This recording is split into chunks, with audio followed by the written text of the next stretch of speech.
Hey, I'm Rob. Welcome to Reframe. Music is not self-contained. It's culture. Every note, chord, melody we create is connected to something that came before. To learn music, we have to dive into what other musicians have done. Everything we know originates from someone else's creativity, all the way back to bloody Beethoven. When you learn something and memorize it to the point where it becomes second nature, you're just adding that thing to your musical vocabulary. This isn't copying, it's how we grow. And every original contribution, no matter the quality of it, contributes to the evolution of music. I tend to go through intense phases of listening to a single artist. I fangirl over their whole discography, every song. Over time, with lots of different artists, these influences subtly show up in my own music. It's how we develop and create our musical identity. If I take influence from one artist and then you take influence from me, you're taking influence from that artist by proxy. And that means this theory could go back thousands of years to the beginning of music. Meaning, in a way, everyone's influenced by everyone. And a compelling study from ChatGPT suggests that 70 to 80% of all Western music uses the same 4 chords. So, is anything really original? Everyone is stealing like an artist. But what is influence? It's a force of inspiration, propelling you into creating something that has the spirit of the thing that you're influenced by. Stealing, in a sense, isn't malicious. It's not even really stealing. It's transforming, remixing, and advancing what came before it. So the culture of music can be pushed forward. How do we steal like an artist and not become a copycat? Borrow chord progressions.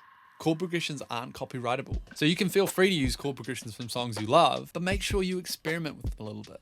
Change the tempo, shift the key, add an unexpected chord, a little bit something different, some different rhythms. You can be really creative with chord progressions. 2, use royalty-free samples. Samples are very inspiring. You can layer on top of them your own melodies, lyrics, instruments, so you can create something completely unique, even from someone else's sample. You can check out my video about writing lyrics over samples in the description below. And also download my free sample pack, Sad Keys, in the description below. Number 3, study how genres evolve.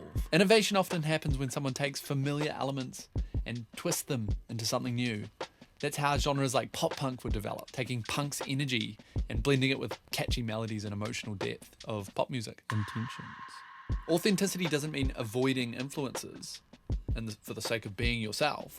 It means embracing them intentionally. Steal elements you love and blend them with other influences and other elements you love to shape them into something new. Blur the lines just enough to make it your own. And I've definitely done this before. I did this with the song Edge of Desire by John Mayer, which is an A. It goes like this.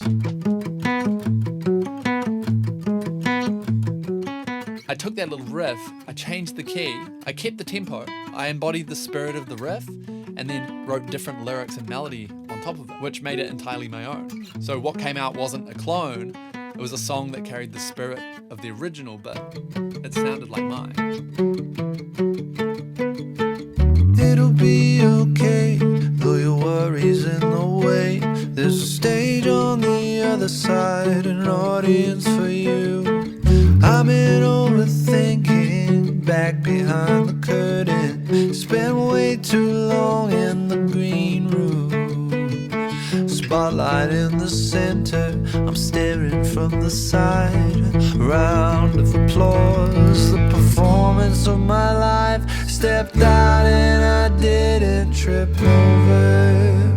My words all came out alright. Why did I bet it? I'd done this before. Felt like the performance of my life. Yeah, the performance of my life. Yeah. More tips. Deep dive. Choose one artist's discography and immerse yourself in their music. And then learn. Pick a song you love and practice it until you can play it without thinking. Experiment. Use what you've learned as a foundation. Then tweak the key, chords, or tempo. And then write something new on top of that. Change the meaning of the song. Make it mean something to you, to your situation, and to your emotions. Approach this as a creative exercise to explore a version of yourself through integrating your taste. You were attracted to that song for a reason. It's so that you can integrate its essence into your music. This is a way to find yourself. Once you've done this with a whole bunch of different artists, you'll start to have your own vocabulary that is a complete blend of those artists and sounds like you.